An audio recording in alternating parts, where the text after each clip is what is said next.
지난 시간에 씨 뿌리는 자 비유를 살펴봤습니다. 씨 뿌리는 자 비유를 제대로 이해하려면 세 가지 측면을 고려해야 합니다.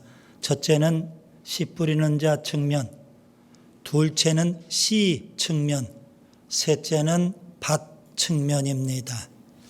먼저 밭의 문제입니다. 농부가 씨를 뿌리는데 네 가지 유형의 밭이 있습니다. 길가, 돌밭, 가시떨기, 좋은 땅입니다. 길가에 떨어진 씨, 즉시 새들이 와서 먹어버립니다. 영적으로 말씀의 씨가 열매를 맺지 못하도록 하는 영적 원인이 있습니다. 마귀 사탄입니다. 돌밭, 거기에 떨어진 씨는 싹이 나지만 뜨거운 태양에 금방 말라버립니다. 영적으로 말씀의 씨가 열매를 맺지 못하도록 하는 외적인 원인이 있습니다. 그것은 바로 환난과 박해입니다. 가시떨기입니다. 거기에 떨어진 씨는 가시떨기 때문에 기운이 막혀서 자라지를 못합니다. 영적으로 말씀의 씨가 열매를 맺지 못하도록 하는 내적인 원인이 있습니다. 그것은 염려와 유혹과 욕심입니다. 이렇게 세 가지 방해의 원인, 영적인 원인, 외적인 원인, 내적인 원인, 이걸 잘 극복해야만 열매를 맺을 수 있습니다. 여러분, 하나님의 말씀을 들었다면 듣고 끝나는 것이 아니라 반드시 열매를 맺어야 합니다. 좋은 땅에 떨어진 씨는요, 싹이 나고 무성하게 자라고 30배, 60배, 100배로 결실을 합니다. 그런 사람이 바로 말씀의 사람입니다. 여러분, 성경을 얼마나 많이 알고 있느냐, 이게 중요한 게 아니잖아요. 성경대로 얼마나 많이 사느냐, 이게 정말 중요한 겁니다. 그런 사람이 말씀의 열매를 맺고 말씀의 사람이 되는 겁니다. 예수님은 씨 뿌리는 자 비유를 말씀하시면서 씨 뿌리는 자나 씨, 거기에 강조점을 두시기보다는 밭에 강조점을 두고 말씀을 하십니다. 곧 말씀을 듣는 청중의 문제를 지적해 주시는 겁니다. 오늘 본문의 비유는요, 예수님은 씨 뿌리는 자에게 강조점을 두고 말씀하십니다. 이것은 말씀을 전하는 자, 복음을 전하는 자의 문제를 지적해 주시는 것입니다. 그리고 다음 시간에 우리가 살펴볼 겨자씨 비유가 있습니다. 겨자씨 비유는 씨에 강조점을 두신 말씀입니다. 곧 그것은 말씀의 문제, 복음의 문제가 될 것입니다. 오늘 본문의 비유를 보세요. 사람들은 흔히 이 비유를 밤낮 자라는 씨 비유라고 그렇게 표현합니다. 그런데 저는 씨 뿌리는 자 비유의 후속편으로 해석을 하고요. 그래서 오늘 설교의 제목을 씨 뿌리는 자 비유 두 번째, 이렇게 정했습니다.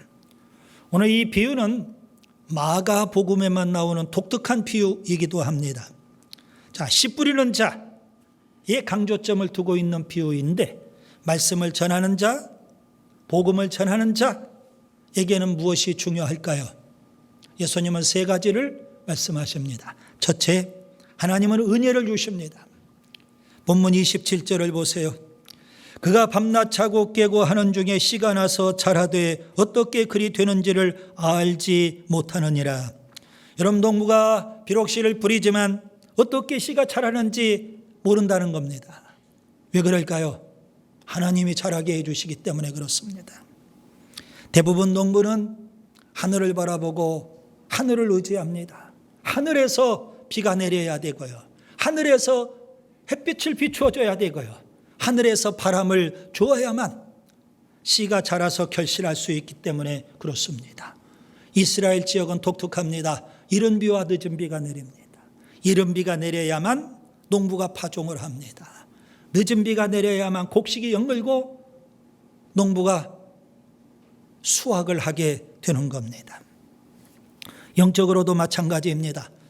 말씀을 전하는 사람, 복음을 전하는 사람은요, 하나님을 바라보고 하나님의 은혜를 구해야만 합니다. 사도 바울을 보세요. 그는 고린도에 가서 복음을 전할 때 어떻게 했을까요? 고린도전서 3장 6절 이렇게 고백합니다. 나는 심었고 아볼로는 물을 주었으되 오직 하나님께서 자라나게 하셨나니. 바울은 복음의 씨를 뿌렸습니다. 아볼로는 그 후에 물을 주었습니다. 누가 자라나게 하실까요? 하나님이 자라나게 하신다는 겁니다. 여러분, 생명이 성장한다는 것 참으로 신비로운 일입니다. 어린아이가 태어나서 성장하는 것 경이로운 일 아니겠습니까? 겨울에 만물이 다 죽은 것 같은데 봄철이 되면 만물이 약동을 합니다. 성장합니다. 신비스러운 일입니다. 하나님이 하시는 일이기 때문에 그렇습니다. 영적으로도 마찬가지죠. 복음을 전하는 자가 복음의 씨를 뿌리지만 한 영혼이 하나님 앞에 돌아와서 생명을 얻고 신앙적으로 성장해 가는 것 신비스러운 일입니다. 하나님이 하시는 일입니다.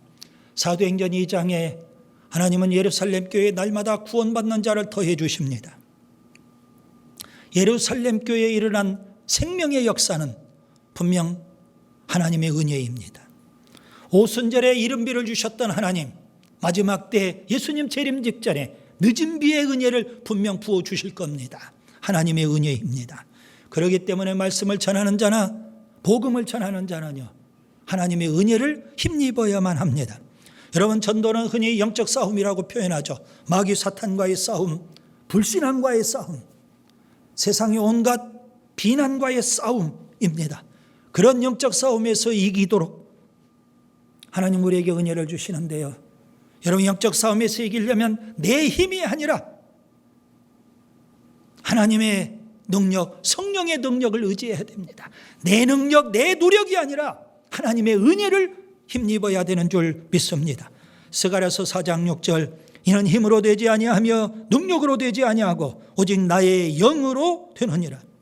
하나님은 이렇게 영적 싸움에서 이길 수 있도록 성령의 능력을 주시고요, 한 영혼이 교회 안에서 아름답게 신앙인으로 잘 성장할 수 있도록 하나님의 은혜를 주십니다. 여러분, 신앙은 반드시 성장해야 합니다. 물론 먼저 된 자가 나중되기도 하고 나중된 자가 먼저 되기도 합니다. 신앙의 성장 속도가 다르기 때문에 나타나는 현상이죠. 그런데 모든 신앙은 반드시 성장해야 한다는 사실입니다. 여러분, 신앙이 정체되거나 후퇴하면 안 됩니다. 하나님은 신앙의 성장을 위해서 교회를 통하여 은혜를 베풀어 주십니다. 교회의 목회자와 중직자들은 신앙 성장의 촉진제와 같습니다. 그래서 교회에 나오면 여러분, 우리가 시험 들거나 실족하면 안 되는 겁니다. 열린 마음으로 교회를 가까이 하고 목회자를 가까이 하고 중직자를 가까이 하면 반드시 신앙은 성장하게 되어 있습니다. 그 성장은 하나님의 은혜라는 사실입니다. 둘째, 하나님은 지혜를 주십니다. 본문 28절을 보세요. 땅이 스스로 열매를 맺되 처음에는 싹이요 다음에는 이삭이요 그 다음에는 이삭의 충실한 곡식이라. 여러분, 여기서 땅이 스스로 열매를 맺는다는 표현은 무슨 의미일까요? 농부가 땅에 씨를 뿌려요. 그러면 싹이 나고 이삭이 되고 곡식이 된다는 의미입니다. 문제는요, 모든 땅에 씨가 떨어졌다고 해서 싹이 나고 이삭이 되고 곡식이 되는 것은 아니라는 사실입니다. 농부가 어떤 땅에 씨를 뿌리느냐가 중요한 겁니다. 지난주 씨 뿌리는 자 비유를 다시 생각해야만 됩니다. 좋은 땅에 씨가 떨어져야만 30배, 60배, 100배 결실하는 겁니다. 길가나 돌밭이나 가시떨기에 씨가 떨어지면 천하 없어도 결실할 수 없습니다. 하나님은 분명 성장하도록 은혜를 주시는데 길가에 떨어진들,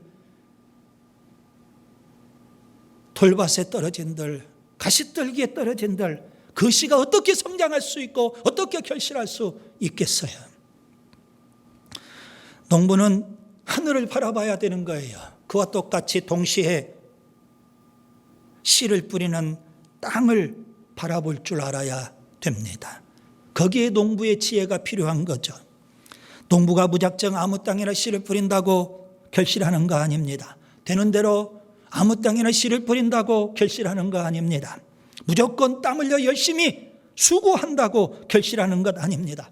맞고 품는 태도는 지혜롭지 못한 겁니다. 예수님이 말씀하신 씨 뿌린 자 비유를 깊이 여러분 묵상하셔야 합니다.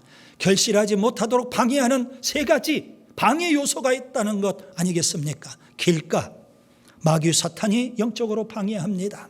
절대 결실할 수 없습니다. 돌밭, 환난과 박해가 위쪽으로 방해합니다. 절대 결실할 수 없습니다. 가시떨기, 염려와 유혹과 욕심이 내적으로 방해합니다. 절대 결실할 수 없습니다. 반면에 좋은 땅은 결실하는 땅입니다. 오늘 본문 표현, 땅이 스스로 열매를 맺는다. 여러분, 이 표현을 깊이 묵상해 보세요. 결실할 수 있는 그 땅이 바로 좋은 땅입니다. 여러분, 씨를 뿌리는 농부는 좋은 땅을 분별할 줄 알아야 되는 겁니다. 그 분별하는 지혜를 누가 줄까요? 하나님이 주시는 줄 믿습니다. 마태복음 10장에 예수님 제자들을 전도의 현장에 파송하십니다. 뭐라고 말씀하실까요? 마태복음 10장 16절, 보라 내가 너희를 보냄이 양을 이리 가운데로 보낸 것 같도다. 그러므로 너희는 뱀같이 지혜롭고 비둘기같이 순결하라. 말씀을 전하는 사람, 복음을 전하는 사람은요, 뱀처럼 지혜가 있어야 한다는 사실입니다. 성령이 주시는 지혜를 힘입고 말씀을 전하고 복음을 전해야 되는 거 아니겠습니까? 야고보서 1장 5절, 너희 중에 누구든지 지혜가 부족하거든 모든 사람에게 후히 주시고 꾸짖지 아니하시는 하나님께 구하라. 그리하면 주시리라. 여러분, 사도 바울은 복음을 전할 때 그는 미련하게 어리석게 맞고 품는 형식으로 그렇게 복음을 전하지 않았습니다. 분명한 원리를 갖고요, 지혜롭게 복음을 전했던 겁니다. 그의 원리 두 가지만 소개해 드립니다. 하나는 유대인 먼저입니다. 어디에 가서 복음을 전해도 유대인 먼저, 접촉점을 찾는 겁니다. 또 하나는 도시 중심입니다. 거점을 찾는 겁니다. 아주 지혜롭게 복음을 전했던 겁니다. 옛날처럼 길거리에서 예수 천당 불신 지옥 외치는 것이 아니라 지혜로운 전략이 필요하다는 말씀입니다. 여러분, 우리 주변을 보세요.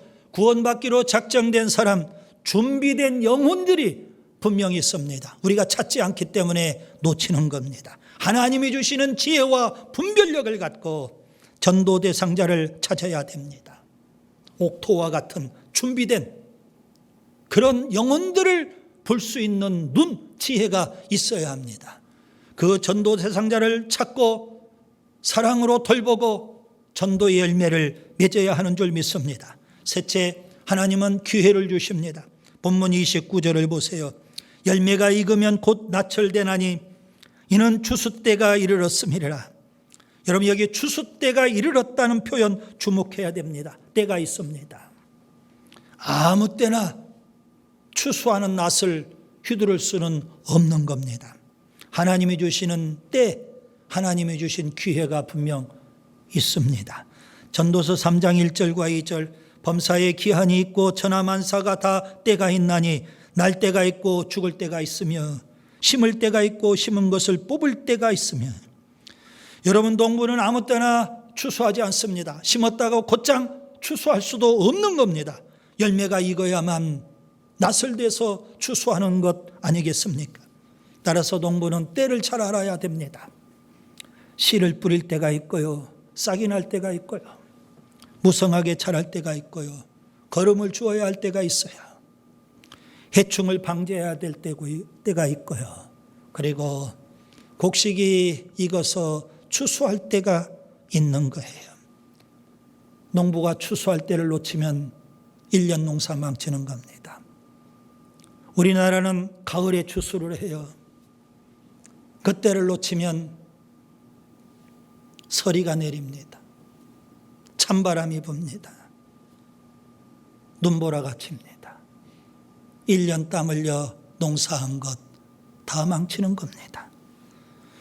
여러분, 영혼을 추수하는 일, 더더욱 하나님의 때와 기회를 놓쳐서는 안 됩니다. 구약의 전도자는 이렇게 권면합니다. 전도서 3장 11절. 하나님이 모든 것을 지으시되 때를 따라 아름답게 하셨고 또 사람들에게 영원을 사모하는 마음을 주셨느니라.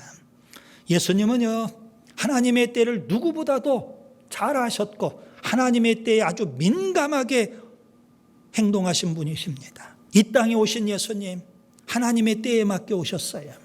갈라디아서 4장 4절. 때가 참에 하나님이 그 아들을 보내사 여자에게서 나게 하시고 율법 아래 나게 하신 것은, 예수님은 공생애를 시작하실 때도 하나님의 때에 맞게 공생애를 시작하시는 겁니다.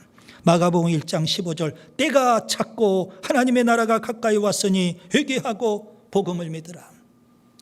임박한 종말의식을 갖고 계신 예수님, 제자들에게 하나님의 때에 대해서 교훈하십니다. 요한복음 4장 35절. 너희는 넉 달이 지나야 추수할 때가 이르겠다 하지 아니하느냐. 그러나 나는 너희에게 이르노니 너희 눈을 들어 밭을 보라. 휘어져 추수하게 되었도다. 제자들이 바라보는 때는요, 육신적인 때입니다. 그러나 예수님께서 말씀하신 때는 영적인 때라는 사실입니다. 하나님의 때와 기회는 항상 있는 거 아니잖아요. 사도 바울은요, 그 하나님의 때, 그 하나님의 기회는 지금이라고 우리에게 가르쳐 줍니다. 고린도후서 6장 2절. 내가 은혜 베풀 때에 너에게 듣고 구원의 날에 너를 도왔다 하셨으니 보라 지금은 은혜 받을 만한 때요, 보라 지금은 구원의 날이로다. 여러분, 지금이 하나님이 주신 기회와 때라는 겁니다. 그렇기 때문에 이 하나님의 때와 기회를 우리가 믿음으로 붙잡아야 되는 겁니다. 신앙생활을 하다 보면 믿는 것도 때가 있어요. 은혜 받을 때도 있는 거고요, 헌신할 때도 있고요, 봉사할 때도 있어요. 젊어서 봉사하면 얼마나 좋겠어요. 건강 다 잃어버리고 때 다 놓치고 그때 가서 봉사하려고 한들 되는 게 아니잖아요. 하나님이 주시는 기회와 때 다 놓치고 나서 되돌아서서 후회하는 사람들이 우리 주변에 많습니다. 여호수아 7장에 아간이 있어요. 탐욕을 부리다가 설마 하죠? 회개할 수 있는 때, 회개할 수 있는 기회를 다 놓쳐버리고 끝내는 멸망하고 맙니다. 지옥에 가는 사람은 어떤 사람일까요? 하나님이 주신 기회와 때를 놓친 사람들이 갑니다. 분명 그들에게도 예수 믿을 수 있는 때, 기회가 주어졌을 텐데 고집 피우다가 그 기회와 때를 놓치고 아간처럼 멸망해서 지옥 가는 거 아니겠습니까? 마가복음 11장에 마리아가 나와요. 그녀는 가장 적절한 때, 기회를 놓치지 아니하고 옥합을 깨뜨려서 주님을 섬겼던 겁니다. 말씀을 전하는 사람, 복음을 전하는 사람, 하나님의 때와 기회를 놓쳐서는 안 되는 겁니다. 말씀을 정리합니다. 마가복음 4장에 보면 세 가지 비유가 나와요. 씨 뿌리는 자 비유, 밭의 강조점이 있습니다. 오늘 본문의 비유, 밤낮 차라는 씨 비유, 씨 뿌리는 자에게 강조점이 있습니다. 다음 시간에 살펴볼 겨자씨 비유, 씨에 강조점이 있습니다. 말씀을 전하는 사람, 복음을 전하는 사람, 무엇이 중요할까요? 하나님이 주시는 은혜가 있어야 돼요. 하나님이 주시는 지혜가 있어야 돼요. 하나님이 주시는 기회가 있어야 돼요. 그래야만 씨를 뿌리고 열매를 거둘 수 있어요. 지금이 바로 그때입니다. 열심히 전도해야 될 때, 영혼을 추수할 때, 그때를 놓치지 말고 우리가 힘쓸 수 있기를 바랍니다.